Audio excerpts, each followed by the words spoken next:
And hi again, everybody. Jim Stevens coming to you from the InsideFoos TV headquarters here in Durango, Colorado. Please make sure you subscribe to InsideFoos TV and ring the bell to get notified about new content on the channel. We often talk about how well InsideFoos TV creator Clay Toomey knows the InsideFoos Complete Collection. If I need to know where to find a particular classic match, I know I can always ask Clay, and he'll have an answer. And considering there are more than 2,000 matches in the collection, that's pretty impressive. Clay's knowledge of the sport's video history allows him to put together compilations and short videos that prove to be highly entertaining and a lot of fun to watch. In this latest Toomey contribution, we look at the lighter side of televised foosball. Whether it's the commentator's curse, a quirky play, or some hilarious quip from one of my expert analysts, this video has it all. So enjoy Foosball Funnies Volume 1 here at InsideFoos TV. There is a drinking game on the foosball forum. Whenever I compliment somebody and they turn it over or knock it back into their own goal, you take a drink. And it actually does happen quite a bit. When you're looking at the great players in the game of foosball, and of course, as we talked about, Fredo and Atho are included on that list, it's the level of execution, the percentage of execution. Tony Spredeman on the 5-row and the 3-row. Robert Atho shooting the ball from goal. They're going to execute what they want to execute most of the time, unless you're talking about them, and then they simply turn it over to the opposing 3-row. Exactly what he is, really. Quiet assassin back there. Not flashy, gets the job done. Very effective, but in this case, it's blocked back into the goal. What am I, 7 for 7 now? Yeah, no one is more wrong so far this weekend. No, you're right about that. Now, he'll be tempted to shoot this because it's 3-1, but he should give it to Billy. And he is. He's going to call timeout here. No, he's not. He's going to score. You're like 8 for 8. Get this one out of the zone. Of course, he is a good shooter. As he proves right here, I'm 1 for 9 as Trevor Park finally strokes home the full shot. Jim. It's a new era for Jim Stevens, ladies and gentlemen. 1 for 9. We're going to go for 2. It was about time I was right about something. What a weekend it's been for Robert Juarez, of course. Induction into the Hall of Fame, getting to spend this Hall of Fame weekend with his family here, his Foos family and his blood family. That one skies in the air, lands, bounces, and drops in. It's 1-0. Wow. Watcham and Weidman still continuing to have conversations as the match goes on. Fredo choosing to speak with his 3-rod and doesn't say much there. Christian Ewing plays a pretty smart game as he turns it over to the 3-rod of strings. It's a nice defensive series by Kevin Westcott, who has played a solid match back there.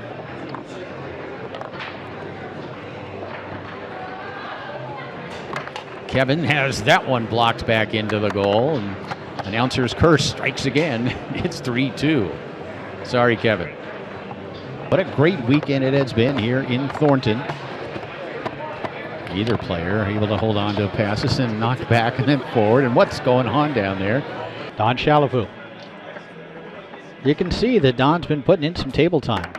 Maybe not on that effort. So Matt McCrory really doing the job back there, both defensively against Tommy, as Atkinson was only 1 for 8 shooting the ball in that last game, and McCrory also pitched in with 2 goals. That one, though, blocked back into the goal. It's 1-0. Commentator's curse strikes again. Another block here by Robert. Just not giving up anything except the ball in this case. And it seems to me anytime Ryan gets back there in these types of situations, his shooting percentage has got to be above 50%. It's really something to see. A steal here made by Tommy. Like Robertson, though, such a good offensive player. That rolling pull shot blocked by Moreland. And then lost by Robertson. Of course. McMillan, of course, one of the game's great goalies, makes the block and takes it away. But Moreland well above average in that category. Been well above average here as well, except on that attempt. This is a guy, I think, that certainly has the capabilities of being a successful high-end player on the professional tour. Right now, I think he's a high pro player, certainly. But if he was out there competing on a regular basis, perhaps we're looking at a possible pro master player. He's that kind of game. He's down 3-2 here, again working it to the 5.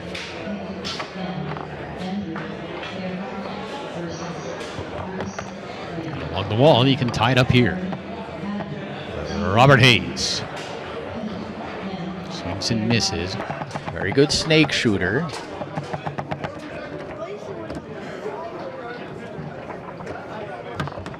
Swings and misses here. Slingshot, boy, look at that ball handling ability of Ryan Moore. And look at that turnover. Have a drink. If Tony doesn't turn up the scoring percentage from his 3-bar, he's going to be in trouble this match. And he comes right back. It's 4-3.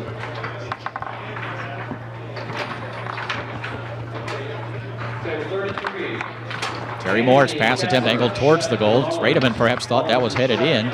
Did not go in. He was able to grab the rebound, quickly advance it to his 5, and comes back with that left hook. It's 4-4. You know what? I'm going to take it back, Jim. Maybe Tony's going to find a way without a 3-bar. Oh, we've seen Brandon more than enough to know that he is he's a big ball guy. He really does hit big shots on big balls. See, my goal is to train my son Tommy to play exactly like Tony, so I can come along in a year or so from now and actually beat him after training against him surreptitiously Wow. for 3 years, and then I'm going to come out in 2 years and beat him. The big shock there was that you were able to pronounce surreptitiously. Very nicely done. It took me 2 tries, but I spit it out. Clay Toomey says you're 1 for 2 on surreptitious. There's a stat on that. Thanks, Clay.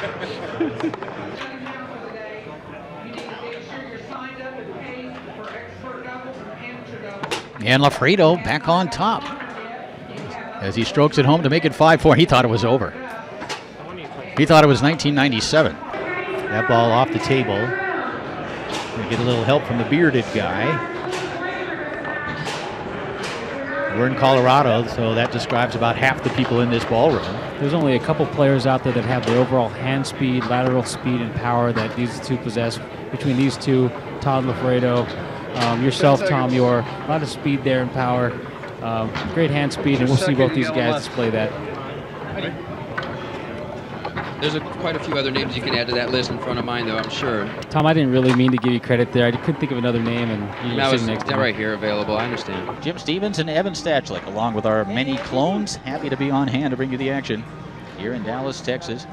Moore back to forward, passes it through, sets it up, has that one blocked up into the air, right into Kristen Grogan's face.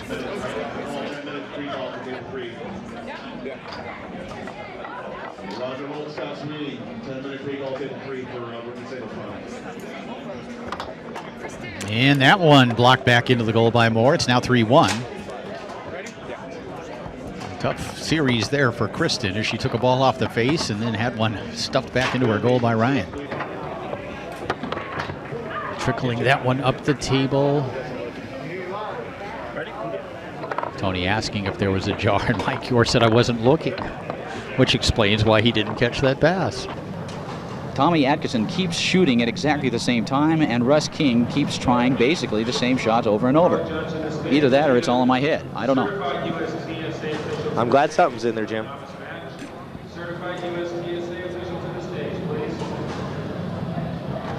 Are you eligible for unemployment? I'm just curious. Oh, thanks. Yeah. Wow, how do you talk so deep into this thing? It's this one right here.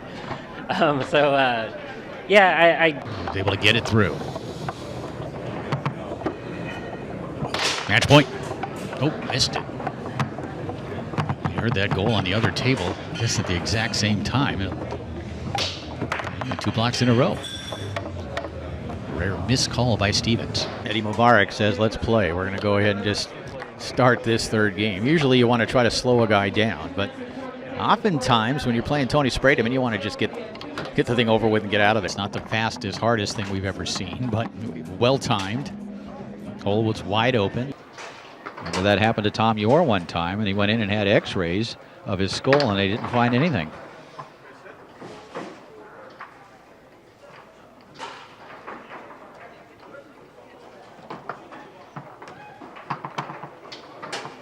I didn't realize you were sitting next to me, Tom. Sorry. No, that wasn't funny, though.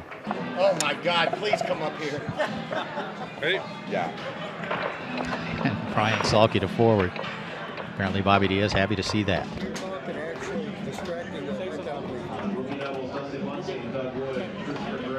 Rick Dell asking Tommy, who is apparently doing something, to not distract him. Tommy said okay, and then scores it. And that's the other thing about Tommy Atkinson, about a lot of the great players. You make a call like that on him, or you point out something maybe that you're displeased with, and they'll just say, okay, I'll keep an eye on it, I'll watch it, and they come back and they destroy you. Does winning ever get tiresome for you? No, of course not. That's a dumb question, Jim. And Tony Sprademan now putting on the collared shirt. That's a collared shirt. It's a collared shirt, but he'll get under your car too and fix your transmission. So. The very versatile Tony Sprademan. Hoping to do a tune-up on Federico Lignon. Tony with a chance to put away game number 1. And actually a chance to score first here in the second game. It's already 1-0. Take a deep breath. Swings and misses, and Ryan's going to call timeout.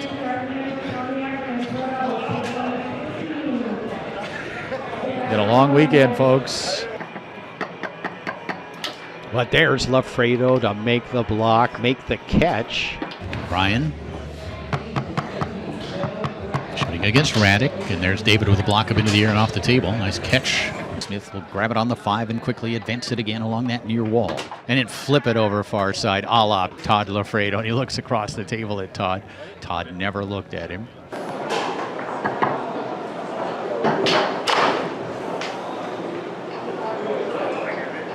On the 3 row, he had shut Philbrook down pretty much on the 2 row, and Mike had success early on. He already knows what he's going to do. He goes for it, maybe puts a little fake in it. Let's see what he does here. Do you think he'll use this rollover, or do you think perhaps he may go back to the pull shot? Don Swan coming all the way around to the side of Tommy Atkinson to reset the man. This is just some kind of a little ploy. I don't know what other reasoning there could be behind it. And as Don Swan walks by, Russ King has flipped both his hats off his head. I think Russ was a little tired of Swan being on their side. You see him slapping himself in the face. He just, you know what's crazy about that? It. That was fast. He slapped himself as fast as I've ever seen any. It was like, stop. I wish you could have an alternative to Pastor 5-bar right now. Something a little clever, a little sneaky, because she's just totally abandoned it. And there it is to the Why corner. am I even talking right now? She's a fighter, old school, gritty, loud, feathered hair. Did you ever have feathered hair? Nah, I tried. I'm Asian. Didn't go well. It's like parted hair. I've seen good feathered hair in old Asian movies. You don't get hair like that unless you lived through the 80s and loved it. No, I love her hair. I want to make sure that's clear. I love her hair. If it was removable like a helmet, I would wear it. Is this going to get edited out? No. He's a crazy man. One of the nicest guys on tour. What are you talking about? Yet, yes, crazier than a loon. He kicks puppies. Just want you to know. And that one rattles towards the goal. It's scooped up by Todd Lafredo. You have no control over what you say, do you? And occasionally here and there, Todd Lafredo. Sorry, folks, frog in the throat, ribbit. And let's head over to table number. The game has definitely spent the bulk of the action, the play action on the Blake now 6 for 9, 6 for 10, 7 for 10. Setting it up now on that pole shot set. Gummerson out of Minneapolis, Minnesota. Taking his time. Strokes it down the middle. It's 2-1. And a couple of Tigers roaring at each other right there. The crowd loves it. Back comes Atkinson, passing it through the lane. He'll set it up with a chance for the tie. Front pin position, he strokes it down the middle and rattles the table around. We're tied up at 2. I like it. Let's play tough. Let's play hard. Ooh, like it. You guys want to play some orthodox foosball? Yeah! Done in the last damn time. Let's go. Ball put back into play by Steve Murray. And he brings it across, strokes it home. It's 5-4. And Murray thought it was over.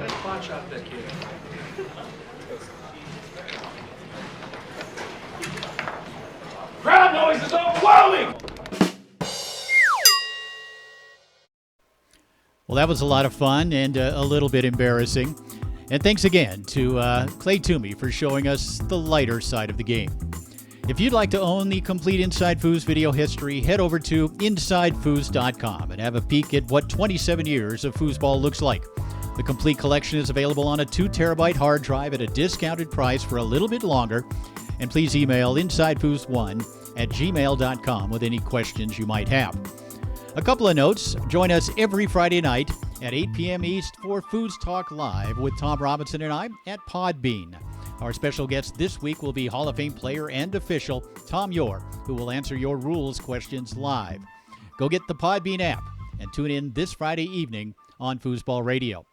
And now let's recognize our Inside Foos TV partners. Protectoflex Foosball Safety System. The law offices of Dale Carson in Jacksonville, Florida. Foosball Premier Leagues. Now hiring heroes, the special ops of recruiting and staffing. RFDAS Systems. The IFP Pro Tour. Visit ifptour.com. And Foosball Clubs USA. Pay it forward. Rodlock, the best practice tool. And Foosballers, the movie, now available at iTunes, Vimeo, Google Play, and Vudu. For Inside Foos TV, I'm Jim Stevens, and we'll see you foozin'.